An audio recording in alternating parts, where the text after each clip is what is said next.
Okay, video number 6 in the Taro Hexacopter 680 build log.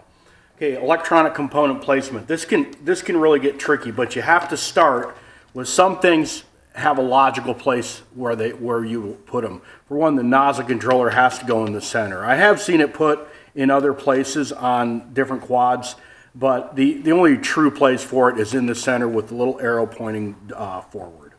So if the nozzle goes in the center, I have little 10 centimeter control leads here going to my radio receiver. Then for all logical purposes, it goes behind there.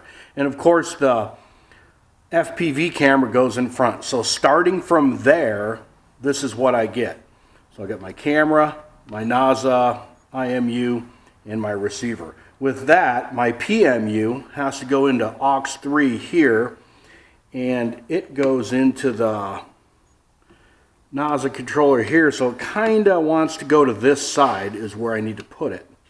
So it'll probably go right here. And then I'm using the DJI Mini OSD, and it goes into a CAN bus port here in the PMU, and it needs to get up closer to the camera system, so it's probably going to logically go right here.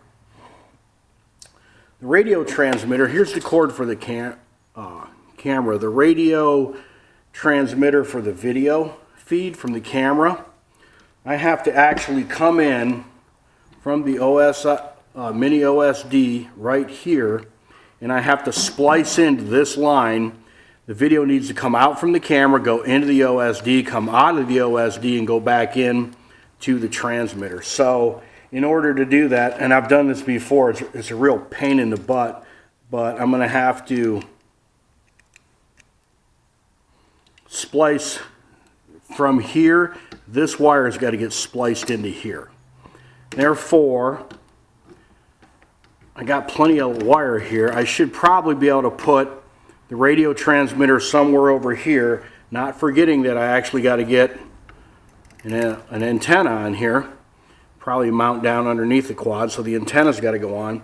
And I need to take into consideration that this quad has to fold up too, so I can't put it somewhere where the arms folding will get in the way. And then I also have the little LED unit for the NASA that tells you, it's how you hook up the computer, and it tells you what the status of the flight controller is. It goes here, so that LED is probably going to have to go somewhere around here. I don't know. I'll figure it out somewhere underneath. And then I got this UBIC right here, which will probably go underneath the craft. And this is going to be power supply from to my LED lights and my gimbal. I was just doing some basic balancing on the quad, holding it like this right here, and everything wanted to tilt backwards because majority of stuff is in the rear. That's going to be a problem because the battery is going to be towards the center or back also, and I'm going to have to balance the quad out when I do this. Also, I forgot, I also have to figure out where I'm going to put the GPS antenna as well. So when I get the gimbal on, it'll offset some of the weight towards the front, but then I'll have to figure out how to get the battery. The battery will probably be fairly centered just to make the quad balanced, and you want the quad to be balanced. I bought some carbon fiber tube, and these are only 11 inches long, so I got some longer ones. These are 14 inches. I cut them down. So now I'll be able to mount my gimbal here, and I'll be able to get my battery on somewhere back here, strapped on. So let's get all this stuff mounted up and see how it goes. Okay, all of the components are placed, and the quad is 100% finished. As you can see, I have the camera forward, the nozzle in the mid position, and the radio receiver aft, and the PMU and OSD right here. I went ahead and I put my UBIC, which is a 12-volt regulated power supply for my gimbal and LED lights, on this side, and then the radio transmitter end up over here, and the GPS compass went forward.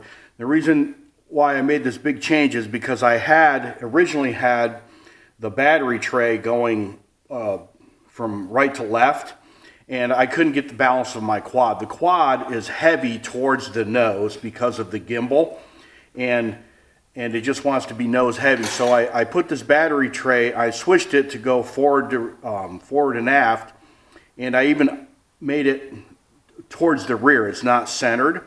And now I can slide my battery any way I need to slide it, forward or aft, to get my balance just right on the quad, and it balances perfectly. Okay, on the weights, with the quad, with the gimbal, and the GoPro installed, it's 2,190 grams, so right around 2.2 kilograms. With the battery that I intend to use, it should be 3,035 grams, or just over 3 kilograms total up weight for the package. I'm going to use these batteries just for some testing. They're 5,000 milliamp batteries. I'm going to put 2 of them in parallel, so I'll have a total of 10,000 milliamps. I'm going to tether the quad to the ground. I'm going to do some testing with it tethered to the ground and see how much time I get off 10,000 milliamps, and check the temperatures on my ESCs and motors, make sure nothing's getting hot, and just make sure everything works fine. But otherwise than that, it's 100% done, and we'll go ahead and we'll do the ground test next, and then hopefully a flight.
Okay, 3 of the motors are about 140 to 150 degrees. The other 3 were around 90 degrees or so. I'm not sure what to make of that yet. The ESCs were all around 90 degrees, and that's a 4.5 minute run, and I've still got 76% capacity left on my battery packs, good voltage, so I should be able to get 10 minutes no problem out of a 10,000 milliamp battery, maybe 15. We'll have to wait and see.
Okay, there you have it. Everything's complete and it's been test flown. Now I got to go ahead and get a lot of good practice flights in and some more tuning and stuff and make sure all my transmitter settings work correctly and stuff. It's been a long ride. I bought this thing in December. It's now March and I'm just finishing it now because of my work schedule, constantly working and not having enough time to finish it. You could have built this quad in 5 days. It took me 3 months. One of the things about this quad, this is 680 millimeters, and this is as big as they get that are still only rated for a GoPro camera. You might be able to put a DSLR on there, but they don't recommend it. It's only rated for a GoPro. Anything bigger than this, and you might as well buy a DSLR camera and go for it big time, because the step up, larger quads than this are rated for a lot, but this is just still only rated for a GoPro. I had to one of the things that took me so long was I had to order tons of stuff for it. I needed screws and nuts and bolts and silicone wire and connectors and all kinds of stuff extra that I wasn't included in the package, but I still needed them. So that was part of the reason why it took such a long time. Let's see, the cost of the quad, I tell my wife it's $1,000, but in reality it's probably north of $1,500. The quad itself was $750 with the frame, the motors, ESCs, and the flight controller. The gimbal was about $180. Batteries are, you're going to have $100 in batteries, no problem, per battery. This one here, 8,000 milliamp, was only like 60 or 70. The one I want, the 10,000 milliamp that I want, is $100. FPV system was about 100. OSD was 60 or 70. And then just LED lights, everything, just a lot of miscellaneous stuff. And I already have the radio transmitter, the FPV goggles, and the battery charger, so it gets up there after a while. Things start to cost money. Plus I need extra props too. But now it's time to go have some fun. This quad has been designed for filming, and I'm going to try to, start making some really professionally looking nice videos. So that's it. Hope you enjoyed it. Thank you.